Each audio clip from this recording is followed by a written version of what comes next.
এক গ্রামে ছিল এক দুষ্ট রাখাল। সে প্রত্যেক দিন মাঠে ভেড়া চড়াতে যেত, কিন্তু একসময় তার এই কাজ একঘেয়েমি লাগত। না, এভাবে আর ভালো লাগে না। তাই সে ফোন দিয়ে আঁকল গ্রামের লোকদের বোকা বানাবে। বাঁচাও, বাঁচাও, আমাকে বাঁচাও।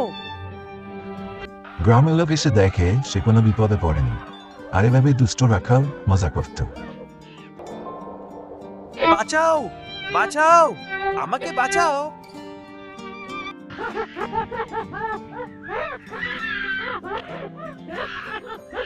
একদিন সত্যি সত্যি সে বিপদে পড়ল। বাঘ এসে তার ভেড়াগুলিকে তাড়া করল। সে গ্রামের দিকে দৌড়াতে লাগলো। বাঁচাও, বাঁচাও। বাঘ, বাঘ, বাঘ। গ্রামের লোক ভাবলো সে হয়তো আবার মজা করছে, তাই কেউই তাকে সাহায্য করার জন্য এগিয়ে আসলো না। রাখাল ফিরে গিয়ে দেখলো বাঘ তার প্রায় সব ভেড়াগুলোই খেয়ে ফেলেছে। রাখাল তার ভুল বুঝতে পারলো, এভাবে তার মজা করা ঠিক হয়নি।